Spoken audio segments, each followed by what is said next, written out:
Alors, du coup, donc je me présente. Donc, je suis tutrice pour e-pharma depuis donc cette année. Je suis en cinquième année, donc je m'appelle Charlène, pardon. Donc vous avez mon mail juste en bas. Si jamais vous avez des questions, soit sur la conférence sur le myélome donc on va faire aujourd'hui, soit si après vous avez des questions plus générales euh, au niveau de l'organisation ou même si moralement vous avez un petit coup de mou ou tout ça, si vous avez besoin de conseils, que ce soit purement théorique pour les cours ou si jamais vous avez plus des conseils au niveau de l'organisation, tout ça. Donc moi, j'ai passé le concours l'année dernière. Du coup, j'ai été classée pour ce que je voulais. Euh, je l'ai passé en une fois. Sachez que c'est largement. Si vous travaillez, si vous avez travaillé constamment bien depuis la deuxième année et si vous êtes sérieux dans votre préparation de concours, donc vous pouvez vous autoriser des pauses. Hein, on n'est pas non plus en passesse, mais il faut quand même, surtout l'été. Là, vous allez rentrer dans une période qui est, je pense, on vous l'a déjà dit, mais comme j'étais pas là à la présentation des tuteurs, je vous le redis, vous allez arriver à une période charnière où vous allez avoir ceux qui vont décrocher et du coup qui vont pas l'avoir, ou qui auront de la chance et qui seront classés quand même, mais peut-être qu'ils n'auront pas ce qu'ils veulent. Et vous allez avoir les gens qui quand même travaillent régulièrement, même l'été.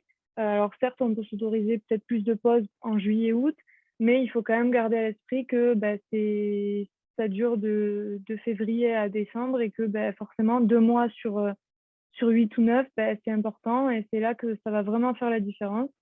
Bon, évidemment, vous aurez de septembre à novembre une période aussi difficile puisque on se rapproche du concours, mais en même temps, vous serez content de finir. Et l'été sera derrière vous, donc c'est déjà plus motivant. Au niveau donc de mon parcours, donc je vous disais, j'ai passé le concours cette année, donc à Montpellier du coup. Là, je suis en cinquième année, donc si vous avez des questions aussi, s'il y a des doublants sur l'après-internat, parce que je suis actuellement donc faisant fonction d'interne. Je ne sais pas si vous connaissez le principe, mais en gros, on peut couper la fin de son externat si on est sur liste principale ou oui, sur liste principale, avec du coup un poste de faisant fonction d'interne. Donc les mêmes responsabilités qu'un interne, sauf qu'officiellement, vous n'êtes pas encore nommé. Bref, donc ça, c'est à part. Pareil, hein, vous m'envoyez un mail si vous voulez avoir des questions sur la suite, parce que je sais que des fois, on n'est peut-être pas forcément bien aiguillé. Au niveau de la préparation du concours et de l'hématologie plus particulièrement, c'était pas forcément moi personnellement une matière que j'avais beaucoup révisée en troisième année. Donc du coup, je suis partie pratiquement de zéro. Je ne sais pas sur quoi vous révisez. Il y a des polis de la fac ou moi, le de box, ça m'a suffi largement. De toute façon, dites-vous que si vous connaissez de box, ça suffira amplement. Sachant que, comme vous savez, dans les dossiers, ce qui compte, c'est le diagnostic, hein, surtout en hémato. Par exemple, nous, cette année, on a eu une leucémie lymphoïde chronique. Euh, mais ne négligez pas les complications des pathologies initiales. Par exemple, nous, on a eu un syndrome de Richter avec un syndrome d'Evans. Donc, c'était vraiment une mini page à la fin du chapitre sur la LLC. Mais du coup, si vous n'aviez pas vu ça, vous ratiez la moitié des points du cas. Donc, il faut vraiment, voilà, au moins, même si vous êtes primant et que vous pensez que vous n'aurez pas le temps de tout voir, il faut vraiment toujours jeter un œil aux dernières pages des chapitres, quoi, parce que c'est important et ça peut tomber le jour du concours et vous en aurez besoin. Donc là, comme je vous disais, pour les mathos, c'est comme pour tous les autres dossiers, hein, ça se joue donc au diagnostic et aux mots-clés. Voilà, alors c'est pas les dossiers, c'est pas non plus un concours de mots-clés. Il faut bien sûr les mettre dans un ordre logique avec une suite logique d'idées. Ne faites pas des phrases, je pense que ça on vous l'a déjà dit. Ne faites pas des phrases, faites des tirés, essayez de bien écrire quand même. Même si moi j'écrivais mal, j'ai fait un effort au jour du concours. Parce que bon, j'imagine que pour les correcteurs, quand ils corrigent 1200 copies, c'est peut-être plus compliqué de. Puis selon le moment où vous tombez dans la correction, c'est plus compliqué, hein, enfin comment passer. Voilà, donc aujourd'hui on va traiter le myélome multiple. Je donnerai le diapo pour le mettre en ligne, plus une correction écrite, rédigée, type copie, quoi, en gros, qui sera sous forme de PDF, je pense. et où là, il y aura, par exemple, le bilan biologique détaillé. Je ne l'ai pas détaillé dans le diapo, mais du coup, je l'ai détaillé dans la correction en PDF. Donc, au moment du bilan biologique, je pense que je switcherai le partage d'écran sur le PDF. Est-ce que vous avez des questions avant qu'on commence? N'hésitez pas à participer, à poser des questions, c'est important. Non, ça va? Ok. Donc, du coup, quand je vais poser, vous avez eu le temps de le préparer un peu ou pas? Répondez-moi que je sache si vous allez avoir des... Non? Ouais? Ok, bon, on va essayer de... Ça serait bien que vous l'ayez vu un peu au moins une fois, le cas. Donc, vous répondez aux questions si vous pouvez de façon orale, c'est mieux que dans la conversation. Et il n'y a pas de... C'est pas grave si vous vous trompez, vraiment, on est qu'en mai, donc ça va, vous avez encore le temps de vous rattraper, même s'il y a des trucs encore que vous ne savez pas. Alors, donc, faut que voilà.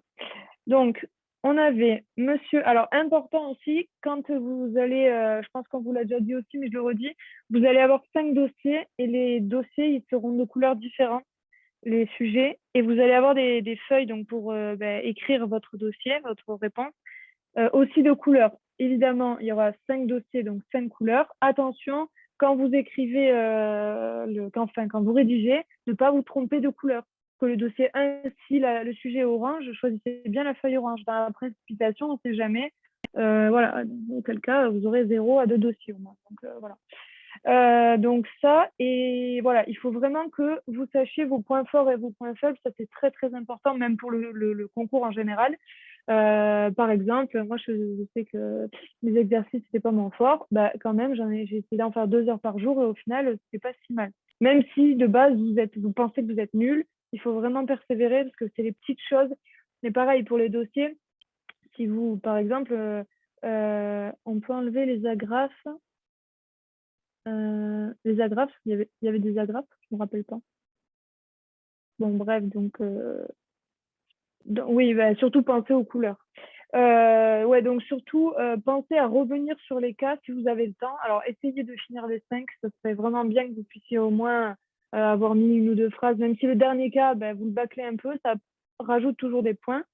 Par exemple, moi, cette année, donc sur la LLC, je suis arrivée à la question du traitement. Et en fait, il y avait tellement de dossiers qui étaient assez longs. Bah, du coup, j'ai bugué. En plus, c'était le premier que je faisais.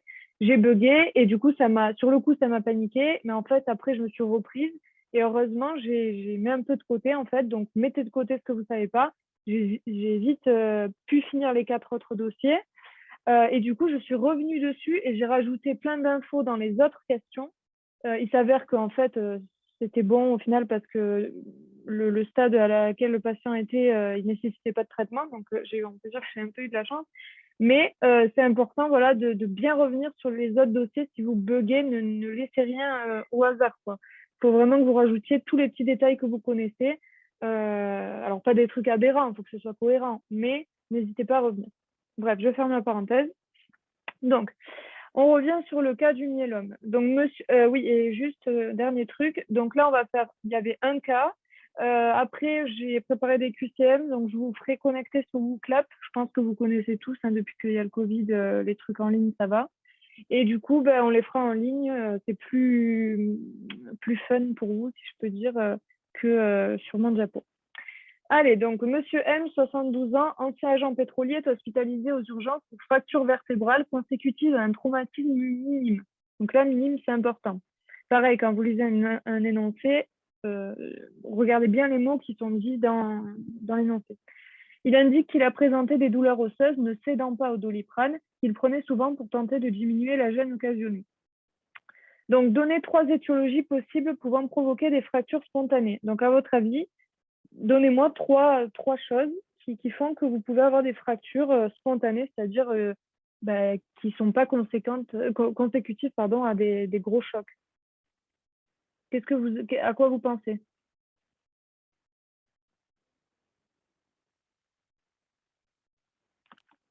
Alors, l'ostéoporose, ouais, vous pouvez parler, hein, c'est mieux d'ailleurs. Bon.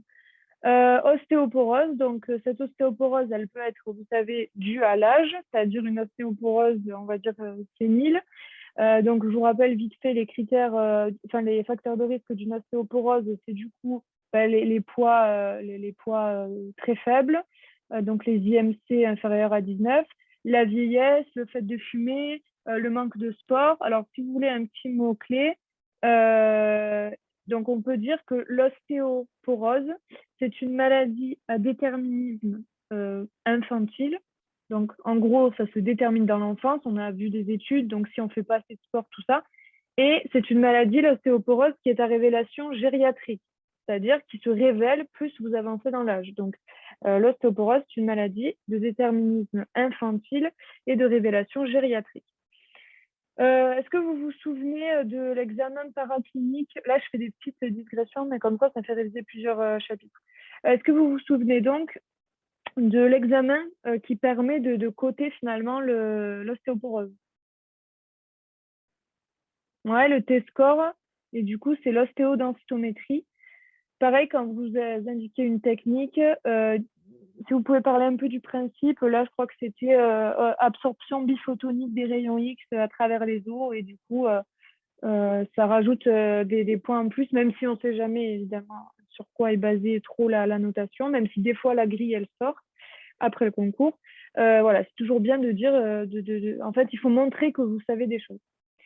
Donc, vous m'avez dit ostéoporose, donc on métastase, tout ça, on peut dire dans hémopathie et donc le myélome multiple. Et est-ce que vous ne connaissez pas un médicament, une classe de médicaments qui donne de l'ostéoporose? Je pense que ça, vous l'avez vu en long, en large, en travers. Ouais. La cortisone. Donc, du coup, là, un mot-clé, c'est, on le verra tout à l'heure, mais c'est l'ostéoporose cortico-induite.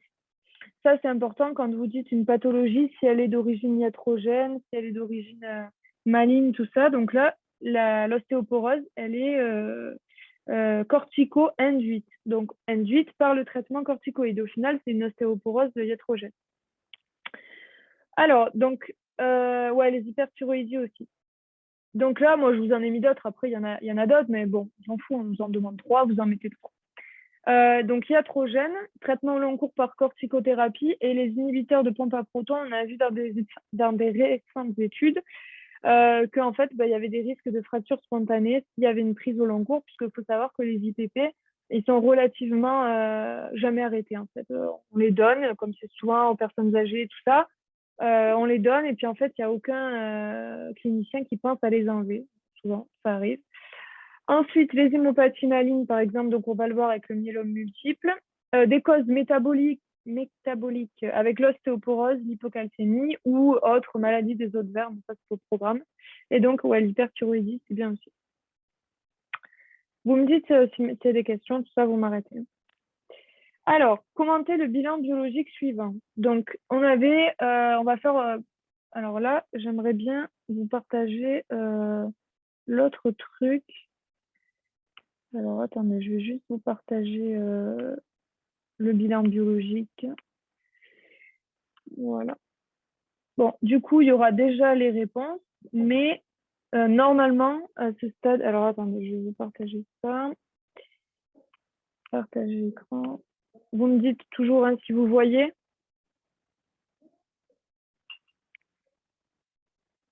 Je ne vois pas la discussion, donc dites-moi à l'oral. Oui. Ouais, ok. Alors, donc on avait une créatinine. Est-ce que, j'espère que vous connaissez déjà, enfin peut-être pas déjà, mais d'ici un mois, ça serait bien quand même de savoir toutes les normes par cœur parce que ça, par contre, pareil, hein, c'est un truc qui peut être discriminant. C'est pas parce que ça semble simple que tout le monde les connaît. Et surtout, si vous oubliez le jour J, ça peut potentiellement vous faire dévier d'un diagnostic, tout ça. Donc, c'est très, très important de faire toutes les semaines au moins une fois toutes les semaines, les valeurs biologiques. Comment fonctionne la densité? Ouais, donc l'examen pour l'ostéoporose, vous dites que c'est sur le principe de l'absorption biphotonique de rayons X. C'est tout ce que vous avez à dire. L'ostéodensitométrie, du coup. Alors, donc pour le bilan biologique, donc on avait la créatinine à 150 micromoles par litre. Donc les normes pour l'homme, c'est 60-115. Donc vous êtes en hypercréatininémie, donc c'est signe d'une souffrance rénale. Comme vous n'avez pas les données sur plus de 3 mois, parce que du coup, l'IRC chronique, l'insuffisance rénale chronique, c'est sur 3 mois. Donc là, vous ne pouvez pas dire si c'est une IRA ou une IRC. Surtout que le myélome peut provoquer une IRC sur le long terme. Donc, vous mettez juste souffrance rénale. Le DFG, selon CKD-EPI, donc là, on est à 42 millilitres par minute par mètre 73 de mètre carré. Là. Les valeurs usuelles, c'est 90 à 140. Donc là, il faut que vous coachiez. D'ailleurs, j'ai oublié de le mettre, le stade. Je crois que c'est 3B. Du coup, il faudra. Ah oui, non, parce que, pardon, j'avais mis un stade et en fait, je l'ai enlevé parce que les stades, c'est dans l'IRC. Donc, en fait, là, vous pouvez juste dire que c'est une insuffisance rénale aiguë franche, puisque vous voyez que les normes, c'est 90, 140, et là, on est à 42. Au niveau de l'urée, donc, on est à 12 millimoles par litre. Les normes, c'est 2,5, 7,5. Vous me dites si jamais j'ai fait une erreur, parce que ça, des fois, on peut s'embrouiller en faisant le cas, donc n'hésitez pas. Donc là, on est en hyperurémie, donc c'est un signe de rétention azotée. Pareil, ça signe une souffrance rénale. Donc, il peut y avoir une néphropathie sous-jacente. On fait plus ou moins le rapport urée-créate plasmatique. Donc là, on voit qu'on est inférieur à 50, donc ça peut être une IRAO, sachant que là, ça ne veut rien dire parce qu'au final, on va voir après que dans le myélome, on peut avoir l'IRAO et l'IRAF. Donc voilà, c'est juste pour Juste, montrer au correcteur. Oui, je me permets de t'arrêter. oui. Je crois par contre ton rapport il est faux parce que tu vois, il Ah, faut prendre ah oui, 12 pardon. puissance Oui, oui, 3 oui. facteur en Je micromole vois. et du Je coup ça vois. fait Du coup, ça fait 80. 80. Ok. Donc, Bah, du coup, ouais, mais du coup, tu vois, on est entre les deux. ouais, bah on peut pas Donc, dire juste. ouais, donc je vais le corriger, mais tu fais bien de me le dire. Donc, on ne dit rien. Ouais, j'ai oublié de convertir. Bon, voilà, encore raison de plus pour dire qu'on est au milieu, quoi. Donc 80, donc du coup, voilà, on ne peut pas classer. Donc au final, vous pouvez toujours le mettre parce que ça montre que vous savez faire le rapport, que vous connaissez et tout, mais bon, du coup, ça sert à rien. Les chlorures, et merci d'être intervenu. Donc c'est 103 millimoles par litre avec donc les normes de 95 à 105, où du coup, ben là, il y aura une normochlorure-chlorurémie. Pareil pour le sodium, les normes 135, 145. Ça, c'est des normes absolument qu'il faut connaître. Donc, normonatrémie. La kaliémie, du coup, elle est normale aussi, puisqu'elle se situe bien entre 3,5 et 4,5. Alors, pour le calcium, ce que vous pouvez faire, ce que vous devez faire même, c'est que, en fait, vous allez donner le calcium. Donc là, vous allez dire augmentation et vous mettez hypercalcémie biologique apparente. Puisqu'en fait, il faut, vous savez, quand vous avez les protéines ou l'albumine, donc là, si vous avez l'albumine, il faut apprendre la formule de la calcémie corrigée qui s'adapte du coup au taux d'albumine. Donc, c'est calcium mesuré plus 0,025 fois, entre parenthèses, 40 moins albumine. Vous avez diverses variantes, hein, ça dépend les livres et tout ça. Moi, j'utilisais celle-là, mais après, libre à vous de choisir celle que vous voulez. Donc, ça fait 3,2 millimoles par litre. Et du coup, là, vous pouvez affirmer qu'il y a une hypercalcémie vraie. Alors, ça, c'est surtout valable aussi en tox. Quand vous avez un sujet de toxico, ou de bioche, ben, il ne faut pas oublier de calculer, par exemple, en tox, il y avait le trou anionique, le trou osmolaire, tous ces trucs qui vont forcément vous aiguiller sur le diagnostic. Et des choses que pas forcément, enfin, les gens ils vont pas forcément y penser. Et du coup, ça peut ben, vous être favorable, quoi. Faut toujours aller chercher les petits points, les petits points. Quand je vois que 0,5 sur une note de 300 points, ça te fait gagner, je sais pas moi, 10 ou 20 places, c'est énorme. Sachant que si, par exemple, je sais pas moi, vous voulez absolument PH à Paris et que ben, vous êtes trompé et que vous voyez que le mec qui a 0,5 au-dessus de vous, il a eu la dernière place et pas vous, ça fout les boules. Alors que autant si vous aviez mis enfin, vous voyez, après, je sais forcément, on va toujours oublier des trucs, mais n'hésitez pas vraiment, quand vous vous entraînez chez vous, à vraiment faire les cas sérieusement et rajouter tous les trucs en plus, comme par exemple le calcium mesuré, qui n'est pas forcément quelque chose que vous aurez pensé. Les protéines, donc on est à 90, sachant que la norme c'est 65-80, donc on a une hyperprotéinémie.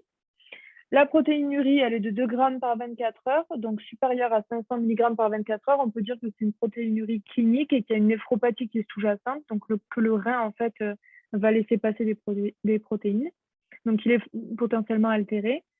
L'albumine, on est à 47 grammes par litre, avec, donc on est dans les normes, hein, une normoalbuminurie. Non, albuminémie d'ailleurs. La vitesse de sédimentation, là, elle est à 32 millimètres et du coup, normalement, c'est... alors, syndrome néphrotique, c'est plus de 3 grammes par jour. Du coup, on peut l'exclure. Et donc, vitesse de sédimentation, je lisais une question dans le chat. Là, vous mettez qu'elle est accélérée et pas du coup augmentée. Il faut bien mettre accélérée. Et en interprétation, donc vous vous dites que c'est en rapport avec les hématias en rouleau et du coup l'hyperprotilémie. Ça, à force de faire des cas sur le myélome, normalement, vous allez toujours, parce que c'est quand même un chapitre en hémato qui est assez simple, puisque au final, je vous ferai un brainstorming à la fin des mots-clés très importants qu'il faut toujours mettre. Quand vous révisez un chapitre, vous révisez et à la fin, vous faites une petite fiche avec que les mots-clés importants. Et à chaque fois que vous refaites le cas clinique, il faut vraiment qu'il y ait ces mots-clés importants. Et vous allez voir que là, d'ici décembre, ça va rouler, quoi. L'hémoglobine, 78 grammes par litre avec une norme à 130 à 170 grammes par litre. Donc là, on a une diminution, un syndrome anémique qui est assez franc. Les hématies, 2,8 téra par litre, on est on est en dessous de 4,5. Du coup, on a une érythropénie franche. N'hésitez pas du coup à coter un peu vos soit modérées, légères, francs, ça c'est bien. Ça fait des points en plus à mon avis. Là, on est sur un hématocrite aussi abaissé, ce qui peut être signe d'une hémodilution. Mais ça, c'est plus en bioche que ça va être important avec tout ce qui est le troisième compartiment, quand vous avez quelqu'un qui a une insuffisance hépatocellulaire ou un syndrome hépatorénal ou dans les cas d'acide surtout, vous allez avoir une hémodilution, ça c'est très important. Les réticulocytes, donc 20. Alors là, érythropénie, ça se dit, bah écoute, chez nous, ça se dit. Après, je sais pas qu'est-ce que vous voulez dire d'autre quand il manque des globules rouges. Nous, on le dit. Bon, moi, j'ai dit que c'est mal de le dire, donc bon, je sais pas. Ouais, donc les réticulocytes, alors là, il n'y a pas trop de consensus, j'ai l'impression. Nous, on nous a dit, bon, vous voyez, vous mettez toujours la norme 80-120 parce que c'est dans les normes du CNCI, ça c'est OK. Par contre, au niveau de la limite pour dire si le caractère est régénératif ou arégénératif, du coup, c'est un peu compliqué parce que nous, il y avait 100, 120, mais en gros, là, normalement, ils sont gentils pour une fois. Si vous avez une anémie qui est vraiment régénérative, vous aurez, par exemple, comme la 20 giga par litre. Vous n'aurez pas 100, 120, vous aurez quelque chose qui est très bas. Après, j'ai calculé donc le TCMH, le VGM, le TCMH. Donc là, vous savez, hein, TCMH, c'est... les normes, c'est 20-80 giga par litre, mais c'est juste pour l'interprétation et le fait de dire que l'anémie a un caractère arégénératif ou régénératif. Toutes les facs et toutes les CHU n'ont pas la même limite, en fait, pas norme, parce que norme, c'est 20-80, mais la même limite.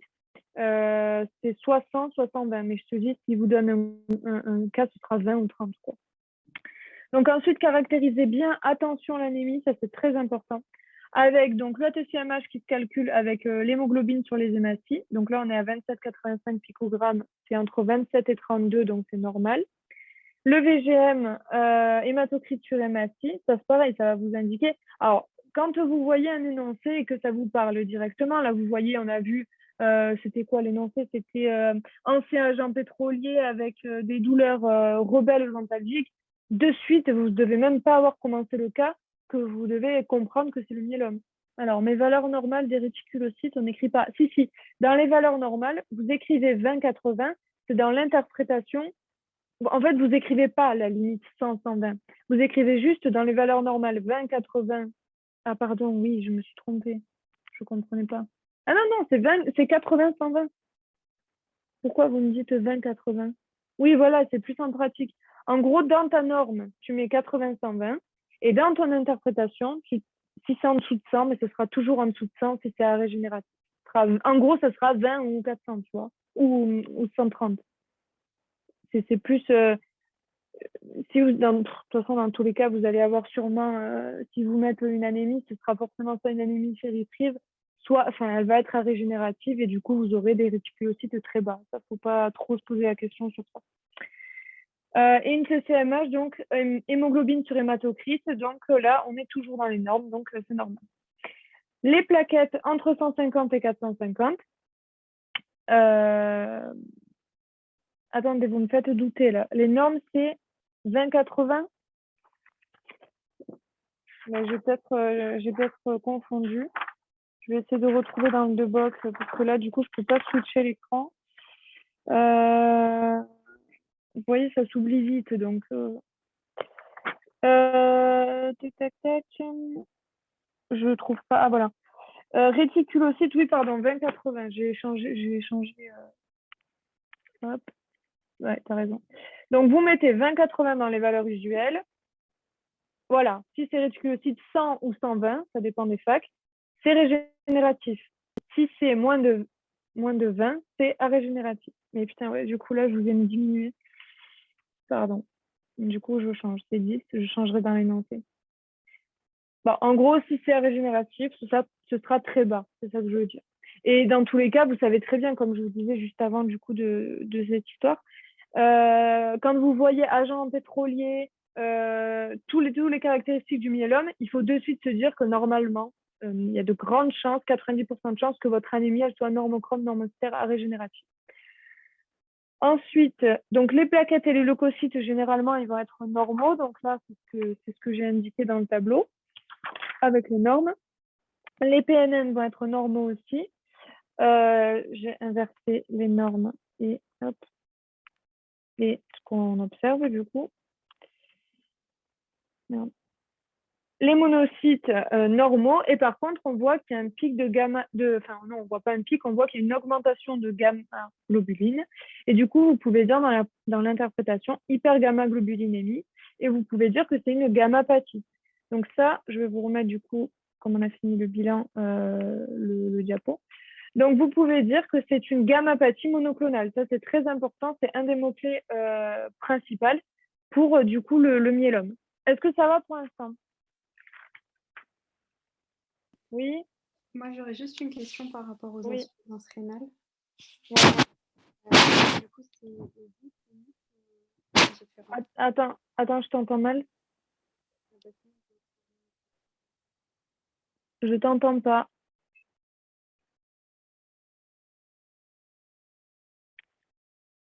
Allô?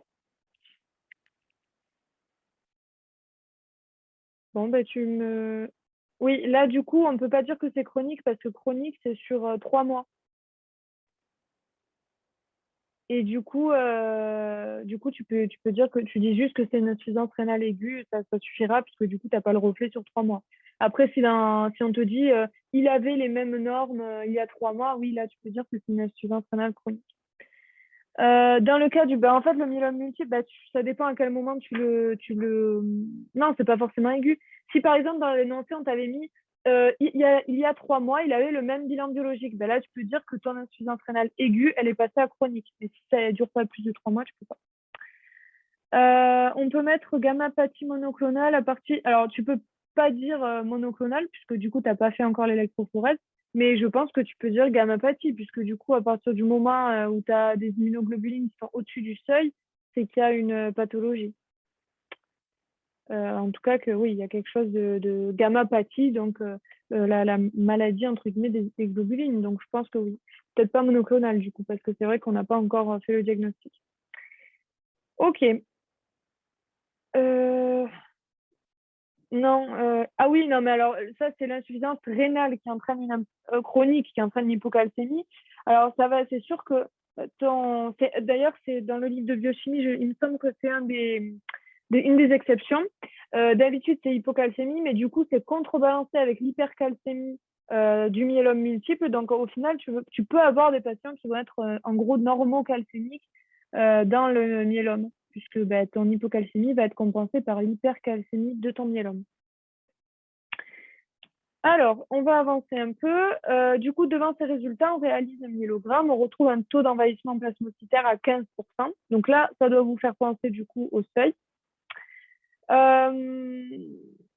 Bon, là, c'est petite photo. Quelle hypothèse diagnostique émettez-vous? Bon, sans surprise, le fameux myélome. Vous vous en êtes douté. Là, important, quand vous parlez quand vous dites votre diagnostic, surtout, mettez, elle n'y est pas pour rien dans les livres, hein, la définition de votre pathologie. Donc là, vous dites, on suspecte un myélome de Kähler ou de myélome multiple, et vous dites bien que c'est donc une hémopathie maligne. D'ailleurs, j'ai oublié de le mettre, mais je crois que c'est dans le PDF que je vais vous donner. Donc, c'est une hémopathie maligne à cellule B ou une gammapathie monoclonale. Ça, c'est des mots-clés plus. Hein. Vous ne pouvez pas faire un cas sur le myélome sans dire gammapathie monoclonale ou hémopathie maligne. Bon, moi, du coup, je n'ai pas mis hémopathie maligne, mais voilà, c'est pour vous montrer que c'est des mots-clés très, très importants. À cellule B mature, caractérisée par un clone plasmocytaire sécrétant une IG monoclonale pouvant être décelée dans le sang et ou dans les urines. Donc, très important, vous nommez la pathologie et vous mettez la définition. Comme ça, le mec, il sait de quoi vous parlez et vous, c'est clair dans votre tête. Donc, évidemment, après, oui, c'est la substance. Je ne sais pas exactement quelle substance, mais en gros, dans les facteurs de risque de déclenchement, vous avez radiation ionisante, les pesticides, les benzènes, c'est les benzènes du coup, et les solvants organiques. Mais pas besoin de savoir quelle substance pose problème, c'est vraiment pas important. Vous dites juste que le fait de travailler en contact avec des substances chimiques est un facteur de risque. Donc, vous continuez avec. Donc, en fait, c'est un plan, en fait. Hein, c'est comme les exos, c'est de la méthode. Donc, vous mettez dans votre réponse, quand on vous demande l'hypothèse diagnostique, la pathologie, la définition, ensuite les arguments. Donc, vous pouvez dire, vous verrez, hein, je vous ai fait ça dans le PDF de correction. On suspecte telle maladie, définition, sur-argument. Et là, vous sortez les arguments bien classés, pas des trucs de partout, bien classés. Au moins, pour vous, c'est clair aussi. Donc, premier argument épidémiologique. Alors, je ne vous fais pas trop participer, mais je n'ai pas l'impression que vous êtes très... Je ne sais pas si vous voulez parler ou tout ça, mais bon, je pense que c'est mieux qu'on fasse comme ça. Enfin, je ne sais pas. Après, c'est bien, vous me posez des questions comme vous faites, c'est nickel. Du coup, sur les arguments épidémiologiques, donc on a un patient qui est âgé de plus de 65 ans et on sait que l'âge médian au diagnostic, là, c'est pareil, hein, c'est dû à peu près. Hein, on ne va pas vous chipoter sur 1 an ou 2 ans. Si d'un seul c'est 70, l'autre c'est 71, vous avez compris que ce n'est pas un jeune de 20 ans qui va l'avoir. Donc, patient âgé de plus de 65 ans, un âge médian au diagnostic de 70 ans. Donc, voilà. Ensuite, argument étiologique, c'est-à-dire d'où ça vient, en fait, l'explication étiologique. Donc, comme on l'a dit, ancien agent pétrolier qui constitue un facteur de risque. Au niveau des arguments clinico-biologiques, donc vous avez les fameux signes CRAB. Donc, j'espère que vous savez ce que c'est. Les signes CRAB, c'est simplement les premières lettres des signes. Hypercalcémie vraie, donc avec, elle est supérieure à 2,6, donc on avait dit, je crois, 3,2. Oui. Il y a une question? Ou c'était... non? Bon. Une insuffisance rénale avec une augmentation de l'urée et de la créatinine. Une anémie normochrome normocytaire régénérative avec les hématiés en rouleau, l'hyperprotéinémie. Et le B, c'est pour, en anglais, c'est pour bone, c'est pour l'atteinte du coup osseuse. Qu'on va du coup diagnostiquer grâce à des techniques paracliniques, des examens paracliniques qu'on verra tout à l'heure. Pour ça, c'est les signaux CRAB. Et alors, vous allez avoir des critères diagnostiques cette fois-ci. Et en fait, ça va se diviser en 3. Premièrement, il faut que vous ayez la protéine monoclonale présente. La plasmocytose médulaire supérieure à 10%, ça c'est le critère le plus important. Et au moins un des critères CRAB, c'est-à-dire ce dont on vient de parler. Et par contre, si vous avez une plasmocytose médulaire plus de 60%, bon ben là, de toute façon, c'est sûr que c'est ça, quoi. Ça, c'était pour du coup les critères. Alors, plasmocytaire, oui, médulaire clonal, oui, c'est ça. Au niveau de la clinique, myélome multiple, bah, en fait, pour l'instant, on ne peut pas savoir. Mais surtout qu'aux chaînes légères, c'est plus rare. Donc, tu ne peux pas savoir. Tu dis juste hémopathie maligne, parce que ce que je t'ai dit, la définition. Mais tu peux pas, en fait, tant que tu n'as pas typé tes types de chaînes, tout ça, ce qu'on va voir juste après, tu ne peux pas savoir. Sauf si on te donne des indices, évidemment, dans le cas. Au niveau de la clinique, donc très, très important et c'est ce qui va vous être donné la plupart du temps, comme je l'ai fait, hein, c'est cette atteinte vertébrale ou cette atteinte osseuse avec des douleurs qui sont, on vous dit, rebelles aux antalgiques classiques. Donc là, c'est paracétamol dans mon énoncé. Et vous pouvez rajouter que c'est le mode de révélation principal, c'est-à-dire qu'en fait, ces douleurs osseuses, elles vont être présentes dans 70% des cas. Ça va être des douleurs qui vont être rachidiennes souvent. Donc là, je crois que c'était le cas, hein, j'avais mis vertébrale. Il y a aussi, donc, on avait dans mon énoncé le syndrome polyuropolydiptyque et les vomissements qui doivent généralement vous faire évoquer une hypercalcémie. Au niveau, donc la clinique, c'est bon, asthénie, plus ou moins, mais comme c'est pas très spécifique, voilà. Bon, après, on aurait pu rajouter l'atteinte rénale qui peut être aussi visible au niveau clinique avec une anurie ou une anurie ou une diminution du volume urinaire, du coup. Ensuite, donc au niveau de la biologie, on a déjà fait un peu le tour, mais on va redire ce qui est important. Donc, le bilan biologique perturbé, évidemment, la plasmocytose médulaire supérieure à 10%, une anémie normochrome normocytaire à régénérative qui est présente que dans 50% du diagnostic. Donc, attention là aussi, donc généralement, si vous avez un myélome, vous aurez forcément une anémie normalement. Mais vous pouvez ne rien avoir aussi. Plaquettes et leucocytes normaux en général. Alors, altération de la fonction rénale, on l'a vu, hein, avec le DFG-ABC, l'hypercréatinémie, l'hyperurémie, pardon. Et il y a un mot-clé, c'est le rein myélomateux. Alors, le rein myélomateux, c'est en fait ce qui fait écho au fait que les immunoglobulines vont aller se déposer dans les tubules et ça va faire des néphropathies tubulo-interstitielles par précipitation, surtout des chaînes légères. Donc là, c'est dans le cas d'un myélome multiple à chaîne légère, où on verra tout à l'heure, encore un mot-clé, c'est dans ce cas-là comment dire, alors je pas le mot. Oui, un facteur de néphrotoxicité. Les chaînes légères sont un facteur de néphrotoxicité et en général, quand vous avez un myélome, les immunoglobulines, c'est quand même pas ouf si elles vont se loger dans le rein. La protéinurie est importante, donc on a un signe de néphropathie, d'atteinte du filtre rénal, une vitesse de sédimentation accélérée due à l'hyperprotéinémie et du coup, vous avez la VS accélérée. Et l'hypergamma-globulinémie, évidemment, avec, vous pouvez réduire la valeur, c'est 27 grammes par litre, il me semble. Donc ça, c'est pour le diagnostic avec, du coup, vos arguments, en fait, pour dire c'est vraiment ça. Voilà, on peut dire que c'est ça. Donner toujours les diagnostics différentiels. Donc, on l'a vu, ostéoporose sévère, un cancer secondaire des os, qui pourrait, du coup, une maladie de Waldenström. Alors ça, c'est dans le DEBOC, mais c'est pas au programme, attention. Et voilà, associé au lymphome du manteau, tout ça. Donc ça, c'est ce qui pourrait, en fait, diagnostic différentiel, vous avez bien compris que c'est des diagnostics qu'on pourrait faire à la base de notre énoncé, mais qu'on a décidé d'écarter. Alors, ensuite, petit point sur le MGUS. Alors ça, c'est comment ça s'appelle?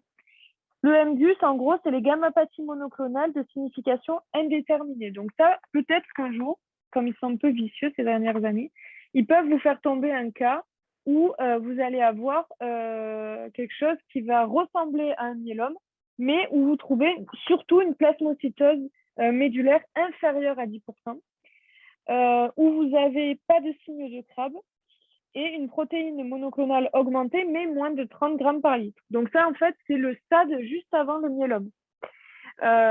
Donc, ce qui fait la différence, c'est qu'il n'y a pas de signe de Crabbe, mais il y a quand même une protéine monoclonale qui est élevée, mais inférieure à 30 grammes par litre. Et ça touche quand même 1 à 3%, ça dépend des livres, 1 à 3% des adultes de plus de 50 ans. Et surtout, c'est qu'il y a un risque d'évoluer vers un myélome qui, on verra, est une pathologie incurable. Du coup, il y a un contrôle biannuel au niveau clinique et surtout au niveau biologique, voir si, par exemple, vous n'avez pas une plasmocytose médulaire supérieure à 10%, auquel cas vous seriez passé dans le stade myélome. Donc là, donc, ça, c'est bien aussi de parler des surveillances, notamment quand vous parlez aussi des médicaments. Là, vous pouvez dire qu'il y a une surveillance biannuelle. Voilà pour le diagnostic. Ensuite, donc on passe aux examens. Donc, quels examens complémentaires demandez-vous et quels sont les critères diagnostiques que vous vous attendez à retrouver? Donc, premièrement, bon, hémogramme, myélogramme, c'est à mettre, mais comme on en a déjà parlé, on va peut-être pas en reparler. Alors, il faut faire un immunophénotypage plasmocytaire avec, du coup, bon, ça c'est rarement réalisé, mais vous pouvez quand même le citer, hein. Après, c'est des choses donc, que vous allez plus détailler. Donc, premièrement, les anomalies des protéines stériques. Donc là, vous pouvez quand même remettre qu'il y a une vitesse de sédimentation élevée, une hyperprotidémie. Ensuite, la chose la plus importante, c'est effectivement, on en a parlé tout à l'heure, l'électrophorèse des protéines plasmatiques. À la recherche, mettez toujours en fait quand vous dites que vous faites un examen, à la recherche de. Parce que souvent, par exemple, si vous avez un cas, comme on a dit tout à l'heure sur l'ostéoporose, vous mettez dans les examens paracliniques pour le diagnostic, ostéodensitométrie, donc absorption biphotonique au rayon X pour la technique, à la recherche d'un T-score inférieur à 2,5, enfin, tout ça, voilà. Bah, c'est pas qu'il faut expliquer, mais par exemple, pour celui-là, tu vois, si tu le sais, c'est bien de le mettre. Tu vas pas tout expliquer, tous les examens. Mais je pense, par exemple, voilà, à l'ostéodensitométrie et l'électrophorèse des protéines plasmatiques à la recherche d'un pic monoclonal pointu à base étroite et quantification du pic par intégration. Ça, c'est pour la technique. Bon, ça coûte rien de le mettre, franchement. Ensuite, en plus de l'électrophorèse de ces protéines, vous allez avoir une immunofixation des protéines afin de les typer, voir si vous êtes sur un myélome à chaîne lourde ou à chaîne légère. Alors moi, j'avais un petit moyen mnémotechnique pour savoir à peu près quelle protéine monoclonale était la plus fréquente. Vous pouvez l'avoir en QCM, ça. C'était GADEM. Donc en gros, le G, c'est le plus fréquent. Ensuite, il y a le A. Ensuite, il y a les chaînes légères. Ça, je ne l'ai pas mis dans mon moyen. Ensuite, il y a les E et les M qui sont très rares. Vous avez ensuite le dosage pondéral des immunoglobulines. Ça, c'est surtout pour savoir, du coup, est-ce que vous allez devoir appliquer un traitement prophylactique anti-infectieux? Est-ce qu'il y a un risque d'infection? Puisque les infections représentent la première cause de mortalité chez les patients qui ont, du coup, des myélomes. Puisqu'en fait, comme vous allez avoir une production monoclonale, eh ben, les autres immunoglobulines, elles vont un peu être laissées de côté. Un dosage des chaînes libres sériques et du rapport kappa lambda. Donc ça, c'est pour les myélomes à chaîne légère. Ça, c'est pour le sang. Pour les anomalies des protéines urinaires, là, ça ne va pas être détecté par bandelette urinaire. Ça aussi, vous pouvez l'avoir en QCM. On va vous faire la protéinurie des 24 heures. Généralement, donc comme nous, hein, c'est plus supérieur à 1 gramme par 24 heures. La protéinurie de Bence-Jones avec une électrophorèse des protéines urinaires. Puisqu'on l'a dit, c'est un facteur de néphrotoxicité. Ça, c'est important à le mettre dans votre copie. Et en complément, on peut faire la LDH, qui est le reflet de la masse tumorale. Donc, si c'est élevé, c'est un mauvais pronostic. Pareil pour la bêta-2 microglobuline sérique, ça reflète la masse tumorale et du coup, là aussi, ça va être un élément plutôt de pronostic sombre. La cytogénétique et la recherche de mutations, vous pouvez toujours, pareil, vous pouvez le mettre, mais ce n'est pas vraiment sur ça que les points seront portés, je pense. Ça va, je ne vais pas trop vite. Ça va, vous êtes toujours là? Ouais, ça va, merci. Ok, ça va. Au niveau de la paraclinique, on en a déjà parlé. Donc ça, c'est des choses qui vont être plutôt caractéristiques. Je sais, la bêta-2 microglobuline et le LDH, c'est juste que vous devez dire que c'est des facteurs de mauvais pronostic qui représentent la masse tumorale. En gros, c'est sécrété, je pense, par les plasmocytes et du coup, bah, plus c'est élevé, plus ça veut dire que tu as de plasmocytes en toi et du coup, forcément, c'est un mauvais pronostic. Et on verra, c'est inclus dans les scores au pronostic. Donc, au niveau de la paraclinique, c'est dans le sang, hein, la bêta-2 et la LDH. Vous allez avoir la radio et les images très, très importantes dans le myélome, puisque ça va vous montrer je ne sais pas si vous avez vu ça dans le livre, des lésions en fait qui vont être très spécifiques. Donc, ce qu'on appelle des lacunes à l'emporte-pièce et des lésions arrondies en géode. Et en fait, c'est des zones d'ostéolyse et d'hyperrésorption osseuse. Du coup, comme il y a beaucoup de cytokines et tout ça, ça va faire comme de l'ostéoporose, en fait. Des zones vraiment spongieuses, on dirait une éponge, si vous regardez des photos. Et alors ça, c'est vraiment pour pousser, mais vous pouvez le mettre, plus ou moins la recherche d'amylose à elle, puisque 10% des personnes qui ont un myélome, ça va être des personnes qui ont des amyloses. C'est-à-dire en fait, l'amylose, c'est des dépôts de fibrils qui vont se faire des plaques et se mettre dans tout votre corps, notamment au niveau du cœur, où le pronostic n'est pas super parce qu'en fait, ils viennent de sortir un traitement qui s'appelle le Vyndaqel, mais c'est des maladies qui sont un peu pas orphelines, mais bon, qui sont difficiles à traiter, quoi. Et là, vous pouvez dire quand même que sur le parenchyme rénal, on va rechercher au rouge Congo, c'est une technique histologique, l'amylose à elle. Et alors après, on passe à la classification pronostic. Donc là, pareil, il faut la connaître par cœur, hein. Moi, je vous dis, je pense qu'il faut que vous connaissiez par cœur les classifications, que ce soit la classification Binet pour la LLC. C'est vraiment le plus important, Binet pour la LLC et Dury et Salmon pour le, comment ça s'appelle, pour le myélome ou l'ISS. Donc, Dury et Salmon, vous savez, ça se présente en 3 stades. Mais c'est du coup remplacé par l'ISS, hein, qu'on verra juste avec la question, je crois, juste après. Donc, la bêta-2 microglobuline est à 5,1 mg par litre. À quel stade pronostic, selon la classification ISS, se situe le patient? Ça, à mon avis, ça peut tomber. Parce qu'en fait, maintenant, il y a tellement de gens qui font l'internat et tout ça qu'il faut sélectionner. Et donc, ça devient de plus en plus dur. Je ne sais pas si vous avez fait les annales. Très, très, très important de faire les annales, surtout en dossier. Un exo aussi, mais c'est plus atypique en ce moment, les exos. Mais même si les dossiers sont de plus en plus durs, quand même, si vous faites les annales, vous allez vraiment... Moi, je crois que j'avais fait au moins 3 ou 4 fois toutes les annales depuis 91. Donc, vraiment, il faut vous entraîner au max. Pas forcément, ne rédigez pas forcément comme des bourrins à chaque fois que vous le faites, mais vraiment que les mots-clés. Et voilà, au moins pour que vous ayez une histoire. Parce que moi, au final, chez moi, je faisais les cas en 20-25 minutes, un cas. Arrivé le jour du concours, j'ai pas fait ça. J'ai presque doublé le temps. Enfin, c'était tellement stressant en fait le jour J que c'est pour ça que si chez vous, vous mettez 20-25 minutes, bah, au jour du concours, vous en mettrez peut-être 20 de plus. Surtout si comme moi, vous oubliez le traitement. Mais voilà, il faut vraiment pas hésiter à s'entraîner sur les dossiers, quoi. Et donc, je vous disais, ce genre de questions peut très bien tomber puisque on fait de plus en plus de la sélection. Donc là, vous voyez qu'en fait, votre patient, il se situe ni dans le stade 1, ni dans le stade 3. Donc, il se situe au stade 2. Donc, vous pouvez dire, il se situe au stade 2 et éventuellement, si vous la connaissez, donner la survie moyenne. Sachant que c'est une pathologie incurable et qu'on a quand même un taux de mortalité élevé et assez rapide. Donc, je ne sais plus où est-ce qu'elle est la durée de vie. Je crois que ça va jusqu'à 10 ans, mais bon, c'est rare, quoi. C'est plutôt de mauvais pronostics, un myélome. Alors ensuite, les différentes complications. Alors là, c'est très important aussi dans le myélome de parler des différentes complications. Donc vous avez, comme on l'a dit tout à l'heure, l'insuffisance rénale chronique, surtout pour les myélomes à chaîne légère, qui sont un facteur de néphrotoxicité.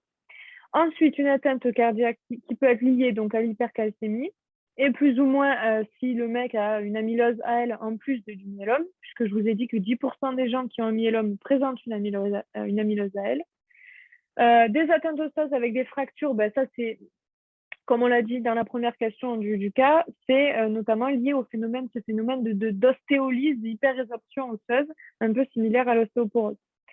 Une atteinte neurologique par compression médulaire, ça vous pouvez faire des IRM et tout ça pour le voir. Des infections à répétition, donc soit par insuffisance médulaire, soit surtout par l'hypogammaglobulinémie induite par du coup le fait qu'il y ait un pic monoclonal et donc les autres elles sont lésées en fait, les autres immunoglobulines, ou ça peut être iatrogène et ça on le verra après avec les traitements, notamment avec le thalidomide, tout ça.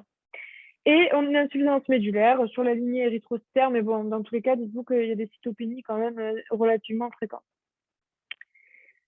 Pour la prise en charge, donc vous savez que quand on vous dit, là c'est quand même assez, et ce sera de plus en plus comme ça, c'est très large pour qu'au final, un maximum de gens se plantent. La prise en charge, c'est une prise en charge qui est globale. Dans la plupart des maladies que vous avez à apprendre, c'est une prise en charge globale qui va être adaptée aux patients. Alors là, dans le myélome, c'est important de dire que la prise en charge, et dans toutes les autres pathologies qui sont à peu près similaires dans le traitement, vous dites bien que la prise en charge, elle dépend de l'âge. Ici, vous savez qu'à peu près, c'est 65 ans, à peu près la limite entre les deux types de traitements, et des performances status de l'OMS. Donc ça, c'est tout ce qui va se rapporter en fait à la forme physique, mentale du sujet. Et du coup, ça va, en fait, ça va jouer sur le traitement que vous allez prescrire aux patients. Alors là, il faut bien que vous sépariez. Alors là, je vais vous expliquer, en fait, vous allez me capter. J'ai mis le traitement pour les moins de 65 ans alors qu'on a le patient à 72 ans. Mais comme ça vous fait un petit rappel. Donc, pour les gens qui ont moins de 65 ans et dont la forme permet la forme physique permet de faire ce traitement. On va faire un traitement dit intensif avec une autogreffe. Donc ça va être basé sur en fait une chimio. Alors là, c'est que des mots-clés. Traitement intensif avec autogreffe, chimiothérapie initiale de réduction tumorale. Ça, c'est un mot-clé très, très important aussi. En fait, on va associer des molécules, notamment donc bortezomib, dexaméthasone, thalidomide ou lénalidomide, pendant à peu près 2 à 4 mois. Ça aussi, je ne l'ai pas mis là, mais je l'ai mis dans le PDF, donc pas d'inquiétude. Puis ensuite, on va leur faire 2 autogreffes, 1 à 2 autogreffes de cellules souches périphériques. On va les recueillir par cytaphérèse. Là, c'est pareil, hein, si vous pouvez expliquer l'étape, c'est très important pour le myélome. Et ensuite, on va les traiter au melphalan autodose, puis on va réadministrer les cellules traitées. Ça, c'est pour les gens qui sont en forme. Pour nous, puisqu'il a plus de 65 ans, il a 72 ans, je rappelle, on va être sur le traitement dit conventionnel. Le traitement conventionnel, il est un peu chiant à apprendre, mais en fait, au final, c'est une polychimiothérapie. Là, pareil, que des mots-clés. Traitement conventionnel, polychimiothérapie. Vous allez avoir 3 schémas. Alors, 3 schémas, je pense que les schémas, en fait, les choix des molécules, ils sont plutôt à l'appréciation du clinicien. Qu'est-ce qu'il a l'habitude de prescrire? Ça va être MPT, MPV et MPR. Donc, en premier, vous avez toujours melphalan et prednisone. Donc, on va juste voir après les mécanismes d'action et les effets secondaires. Ensuite, le T, c'est pour thalidomide. Le V, c'est pour Velcade, donc le bortezomib, parce qu'il y avait des CI et les spécialités pour ça. Et le Revlimid, qui est le lénalidomide. Donc, retenez melphalan plus prednisone plus X. En gros, le X, c'est T, V ou R. OK.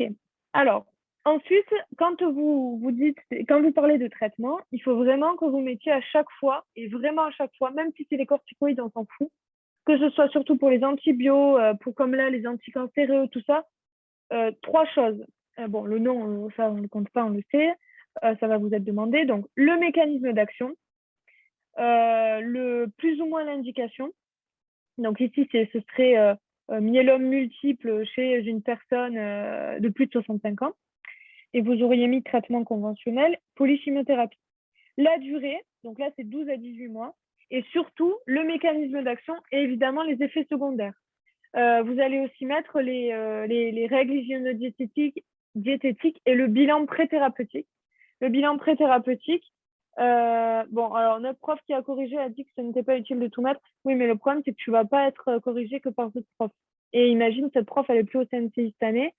Je ne vous dis pas d'écrire le livre de médicaments en entier. Je dis juste que, par exemple, vous voyez, bon, on va le faire, hein, vous allez voir là.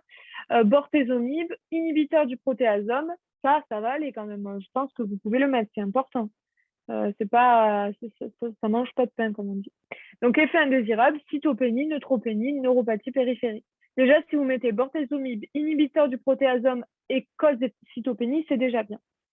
Ensuite, thalidomide, c'est antinéoplasique et immunomodulateur. Donc là, vous allez avoir, par exemple, un conseil à donner, c'est tératogène. Donc, vous allez ça va nécessiter un consentement éclairé du patient avec un dosage de la bêta-HCG pour voir si la patiente est enceinte ou pas. Le dexaméthasone, bon, ça, je passe dessus. Juste pour les effets secondaires après, je vous dirai un petit moyen mnémotechnique. C'est le corticoïde. Ensuite, melphalan et cyclophosphamide, on peut le faire en même temps, puisque c'est dans les anticancéreux. Le dernier, la même famille, pardon, c'est les oxazophosphorines, dit les moutardes à l'azote. C'est des agents alkylants, en fait, qui vont former des liaisons covalentes avec l'ADN et qui vont inhiber la réplication et la transcription de cet ADN et qui vont provoquer des radicaux libres qui vont former des cassures. Les effets indésirables. Alors, pour le melphalan, c'est assez classique. Ce sera du coup néphrotox, cutané, digestif, alopécie mutagène. Ça, en vrai, c'est assez générique au niveau des anticancéreux. Donc, de toute façon, si vous risquez rien, hein, c'est comme de partout. Si vous mettez céphalée, troubles digestifs, mais bon, c'est mieux de mettre des choses assez spécifiques. Ça, pour le coup, c'est sûr que ça vous rajoute des points. Alors, attention au cyclophosphamide. C'est quelque chose, s'il y avait un anticancéreux à savoir, c'est le cyclophosphamide, pour les effets secondaires, je parle. Parce que, au final, vous allez pouvoir gagner max de points. Ça, pour le coup, notre prof qui a corrigé a dit que ce n'était pas utile. Ça, par contre, pour moi, tu ne peux pas passer à côté des effets secondaires du cyclophosphamide, sachant qu'en plus, tu vas avoir les moyens de contrer ces effets secondaires qui vont être très spécifiques. Donc, pour moi, si tu mets pas ça, c'est que tu rates la moitié du traitement, tu vois. Après, je comprends ce que tu veux dire. C'est vrai que pour certains médicaments, soit c'est flou, ça sert à rien. C'est vrai.